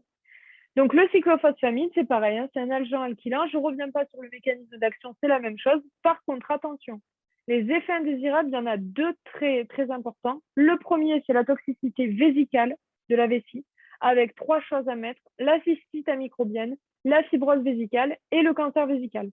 La deuxième toxicité, c'est une toxicité rénale, une néphrotoxicité. Là, vous avez 2 antidotes, en gros, à savoir. Ça peut très bien vous être posé dans un cas purement cancéreux. Vous allez avoir la toxicité vésicale qui va être contrée par l'ajout de MESNA, donc l'hyperhydratation bien sûr, et le MESNA, mercaptoéthane, je crois, sulfate, je sais pas quoi, vous mettez MESNA, tout le monde comprend. Et en fait, ça forme un thioester atoxique et ça élimine le produit de la vessie. Pour ce qui est de la toxicité rénale, vous allez donner de l'amifostine. Donc là, vraiment, ça vous coûte absolument rien, ne serait-ce que ça coûte 2 mots, mais c'est très important. Vous dites réduction de la néphrotoxicité et de la toxicité vésicale grâce à l'administration de MESNA et d'amifostine, ainsi que d'une hyperhydratation. C'est tout.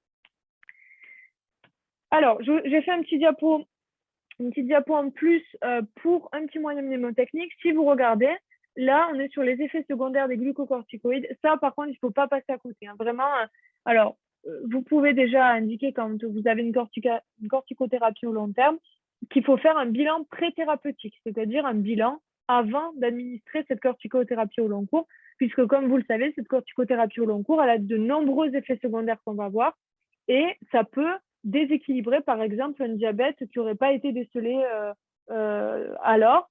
Et ben, vous savez très bien que si vous avez un diabète dont vous ne connaissiez pas l'existence, plus si vous le rajoutez encore du sucre avec le glucocorticoïde, ça ne va pas le faire, étant donné en plus les effets secondaires du diabète. Alors là, vous voyez que toutes les lettres, moi je faisais beaucoup comme ça, pratiquement que comme ça d'ailleurs. Ce que je faisais aussi, c'est qu'en fait, j'avais un petit cahier et c'était mon cahier mnémo. Dès que vous avez un moyen mnémotechnique, par exemple celui-là, il faut que vous le notiez parce qu'après, vous oubliez, tout est dans les livres, tout ça. Là, au moins, tout est regroupé au même endroit. Alors, vous voyez que la première lettre de chaque truc, ça fait corticoïde. Donc, le C, c'est pour cardio, avec une hypertension artérielle. Pareil, le bilan pré-thérapeutique, là, il sert parce que si vous avez quelqu'un qui a une hypertension et que vous la connaissez, que le gars, il ne savait pas qu'il avait de l'hypertension, qu'en fait, il a déjà 15 de tension, et que vous le mettez sous glucocorticoïde pendant 6 mois, je pense qu'il y a un petit risque d'AVC qui va être majoré. Donc, voilà, c'est très, très important, le bilan pré-thérapeutique. Une athérosclérose, une hyperlipidémie avec une dyslipidémie et une hypertriglycéridémie. Donc là, par exemple, pour faire écho au bilan pré-thérapeutique, vous pouvez faire une exploration des anomalies lipidiques, un EAL. Pour le O, ce sera osseux, donc une ostéoporose cortisonique donc, ou cortico-induite. Le R, c'est pour rebond. Alors attention, le rebond, il intervient surtout si vous avez plus de 7 jours de traitement à plus de 40 mg par jour. Le T, c'est pour trouble hydroélectrolytique avec une rétention hydrosodée, une hypokaliémie, c'est l'effet minéralo-corticoïde. Le I, c'est pour infection avec une immunodépression cellulaire et humorale, donc un risque d'infection. Le C, c'est pour cutané. Ah, en fait, si vous avez bien révisé Cushing en bioche, vous vous souvenez que de toute façon, Cushing, c'est une hypersécrétion de cortisol. Donc, en fait, les effets secondaires, en fait, quand vous révisez les chapitres, il faut vraiment que vous ayez à l'esprit, il faut prendre du recul. Je sais qu'en étant primant, je l'ai vécu. C'est difficile de prendre du recul quand vous êtes primant, mais c'est très important de ne pas apprendre la tête baissée dans le guidon et de ne pas voir les liens. Là, vous voyez que déjà, vous pouvez apprendre qu'un truc entre les effets secondaires des glucocorticoïdes et Cushing, c'est la même chose. C'est un excès de glucocorticoïdes. Donc, vous aurez tout ça dans Cushing. Donc, on reprend. Pour le C, c'est cutané, vergeture, amyotrophie, retard de cicatrisation, acné, hirsutisme. Vous vous souvenez du coup de Cushing. Ophtalmo, ça fait un glaucome.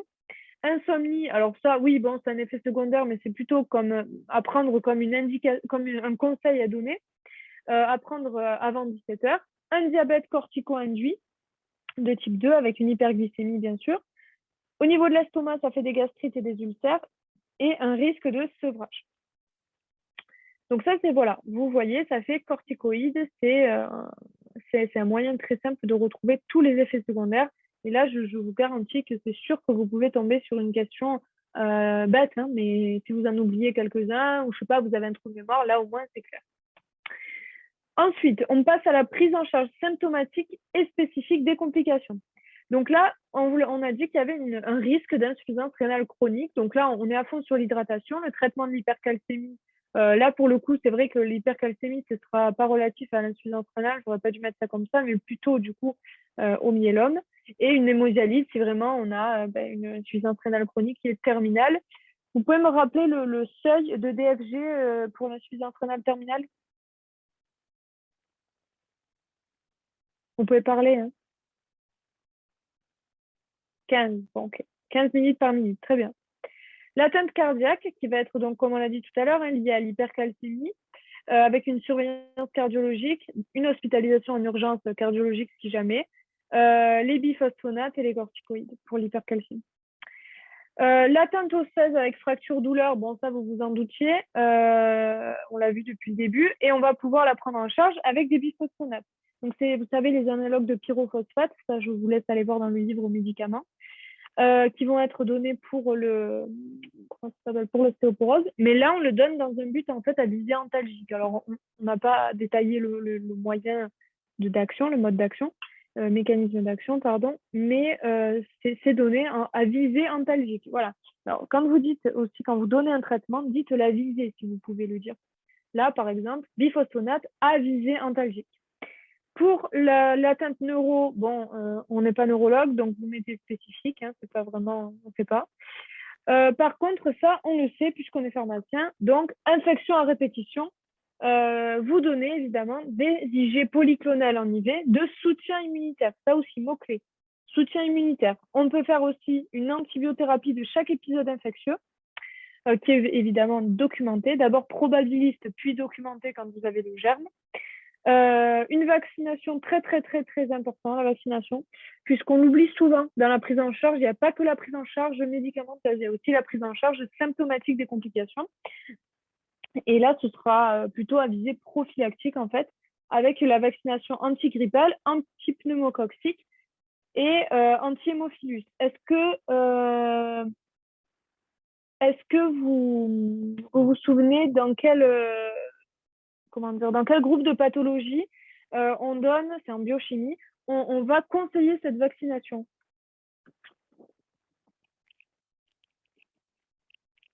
Vous devez vous en souvenir quand même, en biochimie. Non? C'est dans l'asplénie. Alors, je crois qu'il y a même dans la drépanocytose, vous avez souvent une asplénie fonctionnelle. Donc, en fait, la rate ne peut plus exercer son pouvoir un peu immunitaire. Donc, et il y a une certaine sensibilité du patient aux germes plutôt encapsulés. Et donc, en fait, on va vraiment axer la vaccination sur ces trois germes. Alors, je suis en train de regarder, c'est les inhibiteurs de la résorption osseuse, les biphosphonates, pour la question qui m'a été posée. Oui, c'est ça. En fait, c'est l'inhibition de la résorption osseuse est responsable d'hypocalcémie. Donc, c'est ça, c'est pour les hypercalcémies. Je ne sais pas ce que je vous ai dit. Mais ici, attention, hein, c'est à viser. Oui, du coup, ça peut servir pour l'hypercalcémie, tu as raison. Mais ici, c'est surtout pour, on va le donner pour les douleurs osseuses, parce que du coup, c'est rebelle aux antalgiques classiques. Donc, on va donner les biphosphonates. Ensuite, l'insuffisance médulaire, notamment sur la lignée érythrocytaire, elle peut être prévenue ou à titre donc préventif ou surtout curatif, on va donner des culots de globules rouges et de l'EPO. Attention, quand vous donnez de l'EPO, il y a un contrôle de la tension artérielle, puisque de donner de l'érythropoïétine, ça va faire produire des globules rouges et ça va augmenter la tension artérielle. Donc, il y a un risque d'hypertension artérielle, surtout si vous êtes déjà chez un patient qui est hypertendu. Alors là, c'est mon petit côté sciences humaines et sociales, mais qui est très important aussi. Je pense que ça montre en fait que vous comprenez la prise en charge globale du patient. C'est qu'il faut toujours rajouter dans la prise en charge, surtout dans des maladies que vous savez, celle-là, elle est incurable. Donc, en fait, le patient va vivre avec. Donc, il faut améliorer la qualité de vie. Je vous ramène à vos cours de première année sur la maladie chronique. Donc, vous allez mettre prise en charge complémentaire car la maladie est chronique, donc prévention tertiaire pour diminuer l'impact de la maladie sur la qualité de vie du patient. Avec de l'ETP, vous vous rappelez, c'est l'éducation thérapeutique du patient, plus ou moins de la kinésithérapie, bien sûr le psychologue. Voilà, faut pas négliger cette partie de la prise en charge. On s'en fout, peut-être que ça vaudra que 0,5, mais si le 0,5 vous permet d'aller dans la ville où vous voulez aller, vous serez bien content. Ok, donc là on a fini pour le cas. J'espère que ça a été clair et que j'ai pas été trop vite. Ouais, traitement curatif avec alors attends, ouais. Oui, tu peux avoir un traitement curatif, mais c'est très rare. Enfin, il y a une éligibilité du traitement qui va être quand même assez restreinte. Donc, voilà, tu peux le mettre, mais c'est vraiment généralement dite quand même pathologie incurable avec une durée de survie de 6 mois à 10 ans et une médiane de 3-4 ans. Ça, c'est important aussi. Hein. Si, c'est incurable. Alors, attends, parce que là, je suis en train de regarder. Ouais, c'est dans le cas de l'allogreffe. Alors, je ne sais pas si vous l'avez, mais en tout cas, moi, je ne l'ai pas, la greffe.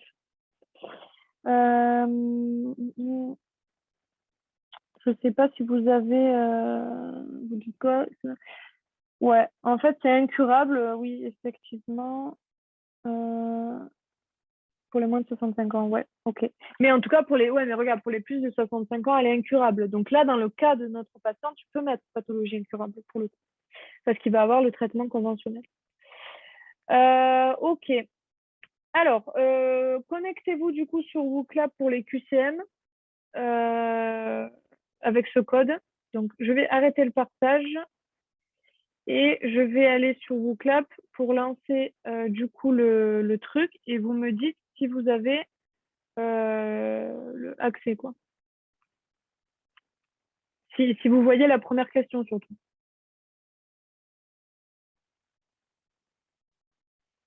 Ah oui, pardon. J'ai fermé. Attendez. Je vais vous redonner le code. Donc, le code, c'est GC. Je vais l'écrire dans la discussion. GCTJHK. En grand. Je le mets dans la conve. Ouais, attends. Je vais vous envoyer le QR code sinon. Alors.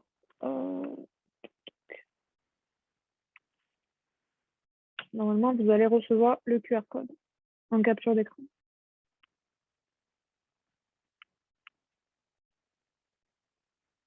Ok. Donc là, je pense que ce qu'on va faire, c'est que je vais vous partager l'écran WooClap. Déjà, est-ce que vous voyez la première question? Ouais. Alors, soit vous remplissez chacun de votre côté et on attend 1 minute à chaque fois et on fait comme ça. Et après, on corrige. Bon, allez-y. Faites la première. Bah, vous avez déjà commencé, vous n'avez pas eu besoin de moi. Ah, bah, dès que je vois que vous êtes 37 de connectés, donc dès que je vois que tout le monde a répondu, on peut corriger.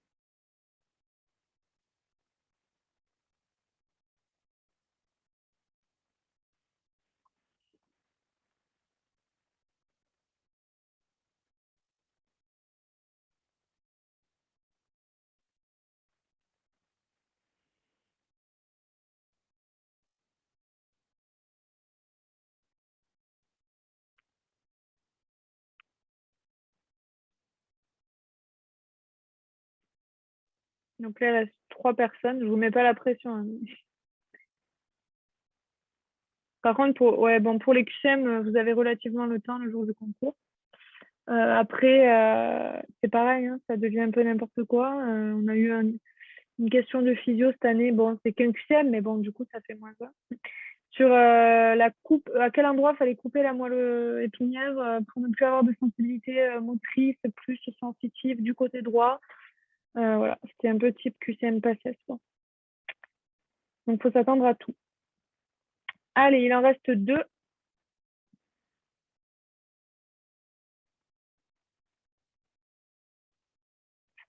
Alors, je crois que je peux vous montrer les réponses.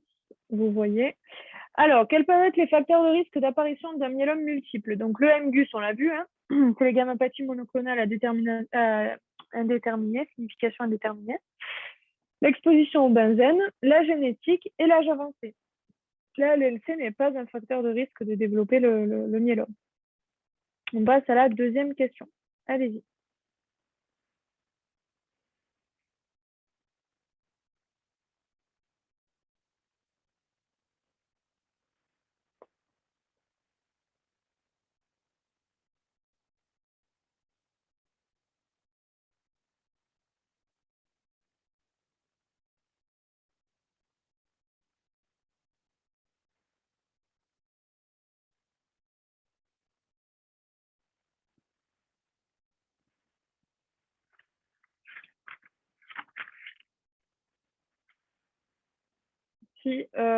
Oui, pardon, c'est splénomégalie, SMG. Benzène, si aussi, mais du coup, c'est pas unique, hein. Là aussi, tu peux avoir un facteur de risque lié au benzène. Donc, il manque 3 personnes. La vitesse de sédimentation, c'est relatif en fait à ton taux de protéines. Genre, en gros, plus tu as de protéines, donc c'est dans le cas d'une hyperprotéinémie, tu vas avoir une vitesse de sédimentation élevée. En fait, du coup, là, c'est la plupart du temps, d'ailleurs, je crois que vous l'avez que dans le myélome, la vitesse de sédimentation. Ça va être pour mesurer ton... Enfin, ça va faire écho à ton taux de protéines élevé. Et du coup, dans ton interprétation, tu mets dû à l'hyperprotéinémie. Ça correspond à la mesure de la hauteur de sérum ne contenant plus de globules rouges. Voilà. Mais bon, du coup, ça veut pas dire grand-chose comme ça, mais il dit plutôt que ça fait écho au fait qu'il y ait beaucoup de protéines. Ok. Je peux en Oui, profiter il y a pour une te poser une question au Vas-y. passage. Au niveau du Vas-y. benzène, alors dans le bouquin, il n'y a pas marqué, enfin je crois pas que dans le bouquin de tox, il y ait noté les myélomes à ce niveau-là. Par contre, nous en cours, la prof a insisté à mort sur le fait que le benzène, ça donnait que un risque cancérigène de leucémie et pas d'autres hémopathies. Donc du coup, je sais pas. Ouais. Bah, après, nous, tu vois, moi dans le DEBOC, il y a radiation ionisante, pesticides, benzène. Après, sinon. Oui, c'est dans le DEBOC. Le problème, c'est qu'on ouais. a différentes réponses en fonction des sources, quoi. Je sais, c'est une catastrophe. Je sais pas quoi te dire parce que, bon, à la limite, sinon, tu mets pesticides, solvants organiques, comme ça, voilà, mets ça. Mets pesticides, solvants organiques, et sinon, tentez pas le benzène parce que si jamais c'est ta prof qui vous corrige, ça sera pas bon. Ouais, tu vois, ouais, ça dépend vraiment des facs. C'est ça qui est chiant pour l'internat pharma. Donc, bah, si vous voulez pas tenter le diable, moi je l'ai mis toujours, hein, mais c'est vrai que peut-être c'est plus leucémie. Alors, mettez pesticides et solvants organiques, comme ça, c'est plus large et comme ça, vous n'avez pas de soucis. Alors, donc, si on corrige, hop, donc l'asthénie, ok, pour à peu près dans toutes les hémopathies. Les ganglions, non. Les organomégalies, non, hein, généralement, il n'y a pas d'organomégalie là-dedans. Absence d'organomégalie. Et douleur osseuse sensible, attention, lisez bien comme il faut les énoncés, c'était résistante aux antalgiques. Merde, j'aurais dû mettre classique du coup, parce que les biphosphonates, c'est à visée antalgique. Donc, pardon, sensible aux antalgiques classiques. Et atteinte rénale, évidemment, je pense que ça, on en a déjà assez parlé. QCM3. Ça, normalement, ça devrait aller vite.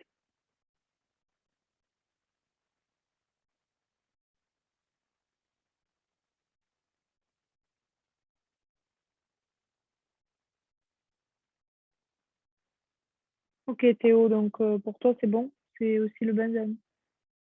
Les options. Ok.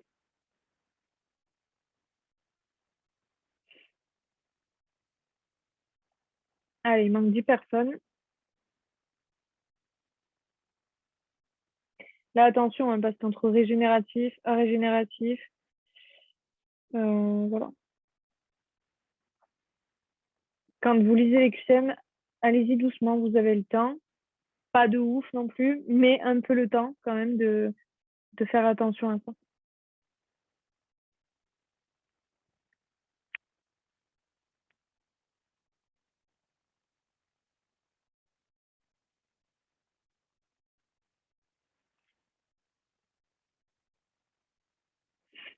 Alors, on corrige du coup. Donc, quelles sont les caractéristiques de l'hémogramme présent chez un individu atteint d'un myélome multiple? Sous-entendu, classiquement. Une anémie normochrome normocytaire régénérative, donc là, c'est faux, et du coup, c'est la dernière qui est vraie, c'est bien arégénératif.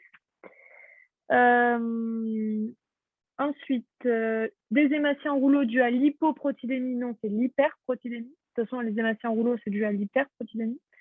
Et une numération plaquettaire et leucocytaire, souvent normale. Si vraiment, enfin, ça, c'est les cas classiques. Après, évidemment, si le mec il est en fin de vie, il peut avoir ses plaquettes et ses leucocytes altérés. Généralement, c'est le profil qu'on retrouve, c'est les 3 dernières propositions. Question 4. Il y en a 7, hein, j'en ai pas fait énormément. Mais il y a assez pour balayer à peu près tout ce qu'on a vu.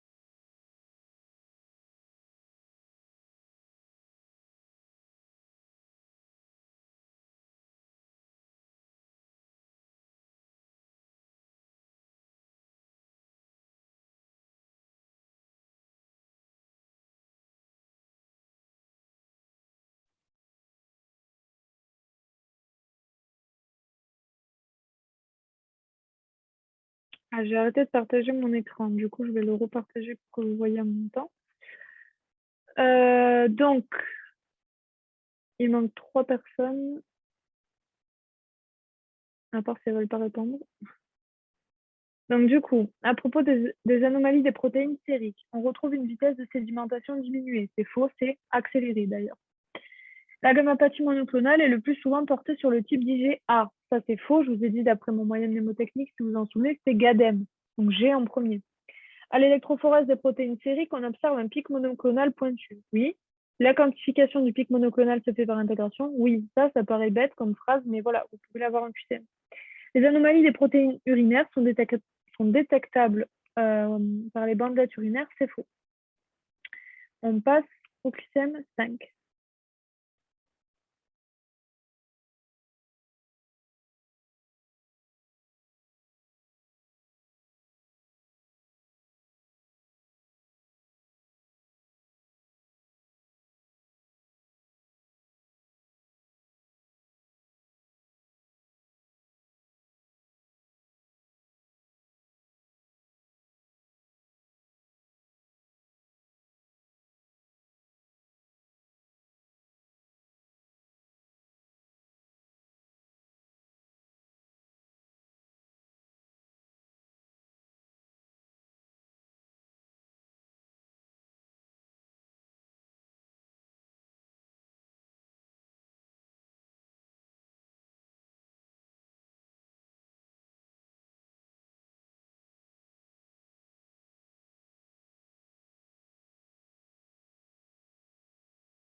Alors, à propos de la classification des myélomes multiples, ça c'est très probable que vous ayez cette question.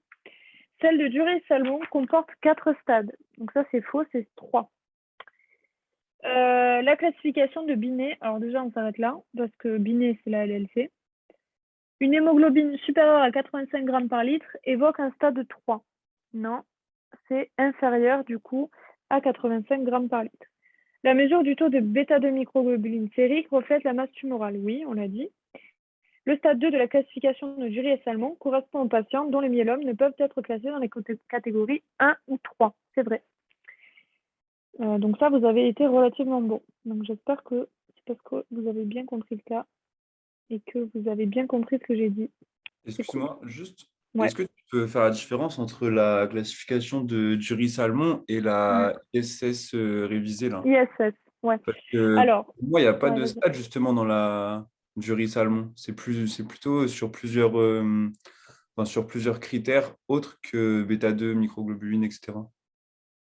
Attends, je te dis. Attends, je vous ai mis que Je c'était. me trompe peut-être, hein, mais Oui, oui, non, mais la bêta, en fait, la bêta 2 microglobuline, elle n'est pas dans du réessalement. Elle est dans la nouvelle, dans l'ISS. Dans le Deboc, vous avez les deux tableaux en fait séparés. hmm. Et c'est pour ça que je vous ai mis ça comme ça, hein. En gros, tu vois, l'item, il n'est pas propre à du réessalement. C'est ça que je veux dire. Ah, ok, d'accord. Voilà. En fait, c'est juste une truc comme ça. Ça marche. Merci. Voilà. Alors après, dans les nouveaux, voilà, l'ISS remplace. Voilà, pourquoi on parle encore? J'en sais rien, parce que peut-être qu'il y a des vieux médecins qui l'utilisent encore. Et dans les comptes rendus d'hospice, de vieux comptes rendus, c'est encore utilisé. Mais apparemment, actuellement, ce serait plutôt l'ISS.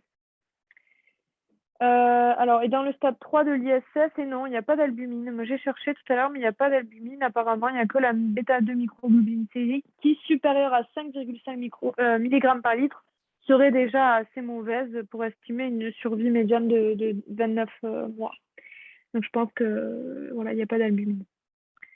On passe à l'avant-dernière question. Allez-y.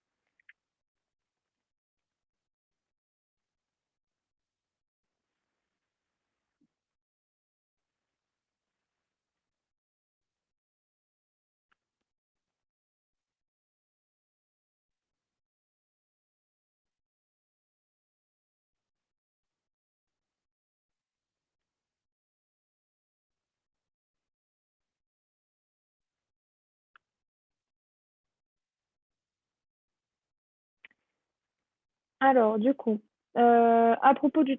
Vous avez fini? Ah, j'attends juste 10 secondes.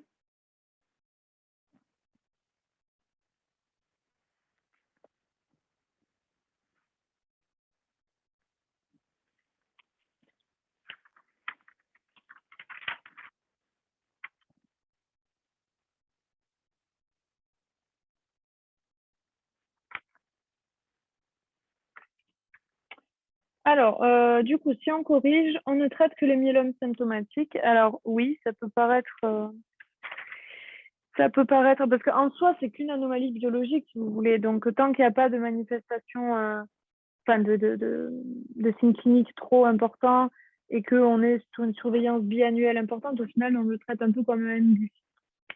Le traitement conventionnel est recommandé chez les patients de moins de 65 ans. C'est faux, c'est plus de 65 ans.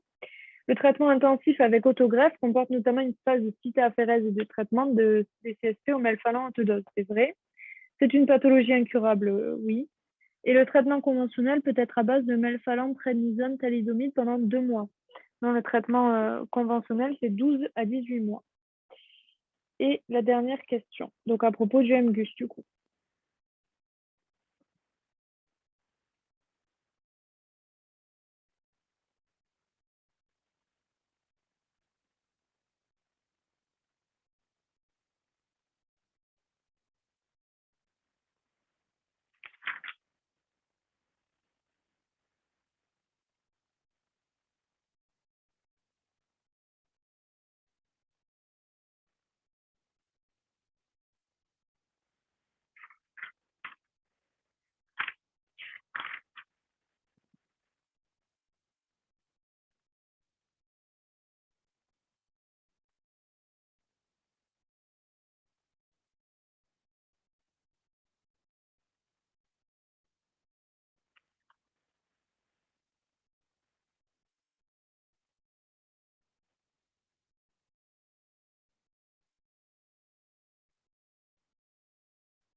Alors, le traitement des... On recueille les cellules souches périphériques et on fait une chimio intensive sur les cellules que tu réinjectes. Comme ça ne touche pas le patient.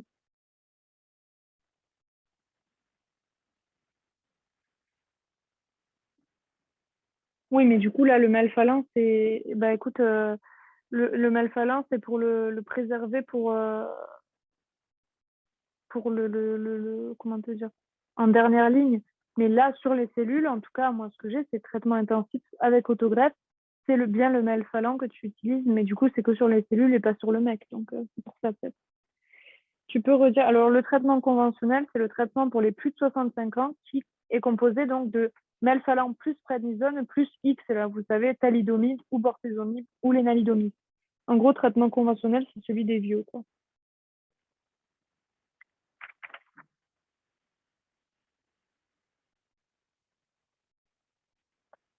Ben ouais, donc du coup, en fait, ils disent que si tu trouves un myélome asymptomatique, donc que ta plasmocytose médulaire est bien entendu supérieure à 10%, mais que tu as l'absence de critères Crabbe ou d'autres symptômes liés au myélome, je pense que tu as fait une abstention thérapeutique, mais tu vois, ils vous disent que dans 50% des cas, ça va évoluer dans les 5 ans sous une forme symptomatique. Donc au final, il n'y a qu'au début que tu ne vas pas traiter, quoi. Mais dans tous les cas, il va finir par être traité.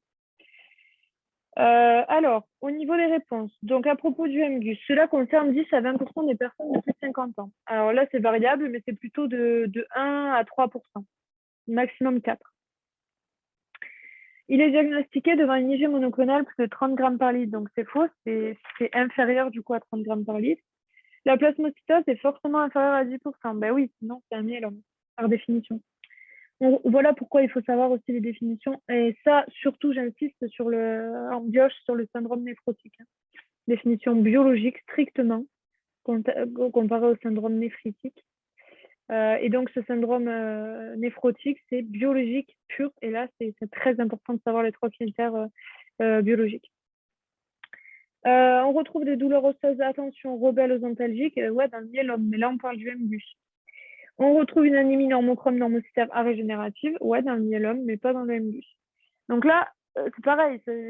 Si vous venez de faire un QCM, ils peuvent vous enchaîner un QCM myélome, un QCM MGUS. Vous êtes encore la tête dans le guidon dans le myélome et ben, vous mettez les vrais alors que ça parle du MGUS.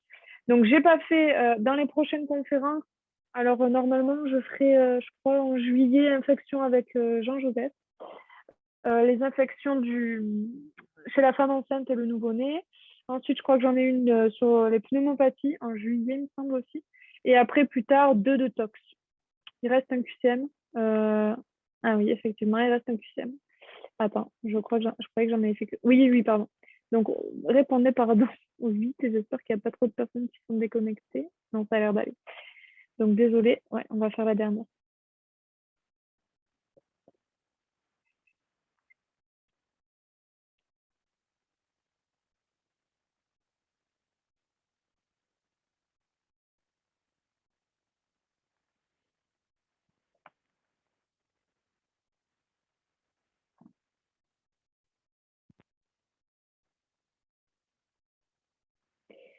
Alors, la conférence va être mise sur YouTube, oui.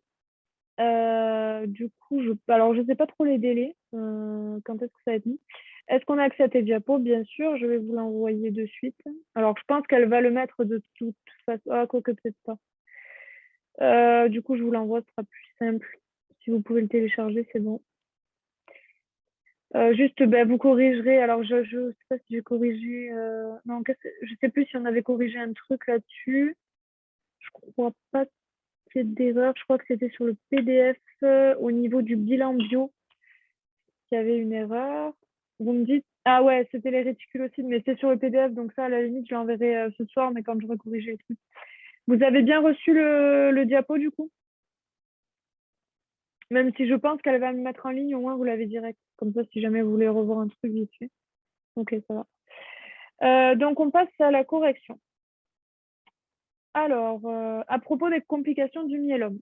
Donc, les infections sont une des premières causes de décès dû à l'hypogammaglobulinémie. Oui, hein, puisque, et ça, vous allez le voir, si vous avez des déficits en immunoglobulines, vous allez le voir sur le dosage pondéral des immunoglobulines. L'infiltration des immunoglobulines dans le parenchyme rénal peut aboutir à une IR, bien sûr. Les aminosides, j'espère que vous savez tout ce que c'est, hein, antibio, bactéricides, néphrotox à mort, dû au pic résiduel. Attention pour les aminosides. Bon, ça, on refera un point antibio quand je vous ferai l'hystéria, tout ça. Les vaccins antipneumococciques et antigrippaux sont fortement recommandés. Oui, on l'a dit. Dans l'insuffisance cardiaque aussi, hein. N'oubliez pas quand vous, pour éviter, en fait, dans les maladies chroniques qui peuvent aboutir à une décompensation, si vous avez un problème pneumo, bah, surtout les insuffisances cardiaques, drépanocytaires, les aspéniques. Les biphosphonates analogues du pyrophosphate peuvent être utilisés à visée antalgique dans des douleurs osseuses rebelles antalgiques classiques. Ça, je pense qu'on l'a vu en long, en large et en travers, mais c'est quand même important de le redire. Voilà, donc du coup, j'ai terminé pour ce soir. Si vous avez des questions, que ce soit sur le cours, donc comme je le répète, hein, comme j'ai dit au début, que ce soit sur le cours ou les prochaines séances que je vais faire, normalement, vous avez accès au planning. Vous n'hésitez pas à m'envoyer un mail ou que ce soit pour après l'orientation, tout ça. Donc, je reste à votre disposition. Et je vais essayer de corriger rapidement le PDF, la correction en PDF, qui est assez complète, je pense, avec même des petits rappels de cours en plus de ce qu'on a vu là, notamment sur les anémies. Et alors, le syndrome néphrotique. Le syndrome néphrotique, je vous le fais en 2-2. Alors, si je me rappelle, il y a 3 critères biologiques. Il faut surtout mettre strictement biologique. Donc, protéinurie supérieure à 3 grammes par 24 heures. Il y a hypoalbuminémie inférieure à 30 grammes par litre, il me semble. Et hypoprotéinémie inférieure à 60 grammes par litre. Je crois que j'ai bon sur les 3, il me semble que c'était ça. Ok, c'est ça, ça va. Je ne suis pas trop encore périmée, ça va. Ok, bah, vraiment, merci beaucoup. Hein, c'était super. Enfin, moi, je me suis régalée à vous faire part de mes petits moyens mnémotechniques. Je vais essayer d'en retrouver un max pour la prochaine fois. Ça fait vraiment plaisir si vous êtes contents. Vraiment, je suis touchée. Voilà, donc super. Ben, on se retrouve, il me semble que c'est vers le 9 juillet.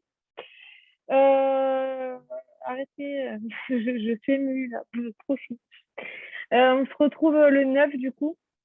Ben, mangez bien, dormez bien et vraiment essayez d'avoir une hygiène de vie saine. Faites du sport si vous pouvez, même si c'est compliqué. Voilà. Allez, bon courage à tous, n'hésitez pas. Allô? Allez, au revoir. Oui, pardon. Juste désolée, est-ce que je peux répéter pour Vas-y. les infections sont une des premières causes c'est dû à l'hypogammaglobulinémie. Ouais, c'est les infections, c'est ça? Ouais. Ok, c'est les infections qui sont une des premières causes du coup de mortalité chez les gens qui ont des myélomes. Ok, c'était juste, c'est un truc comme ça qu'on doit connaître. Ouais, puis tu peux le mettre dans les complications. Tu mets infection due à l'hypogammaglobulinémie, premier risque de mortalité. Point barre, c'est tout. Et dans le cas du myélome, c'est une hypogammaglobulinémie? Oui. Tu vois, tu as une hyper des IG G ou A qui vont te donner ta pathologie, mais du coup, à côté, tu as toutes les autres immunoglobulines qui vont pas être produites. Du coup, t'as pas ça te lèse de ton immunité, en fait. Ok. Voilà. Voilà. Ça arrive. Ok, parfait. Merci à tout le monde. Bon courage. À la prochaine.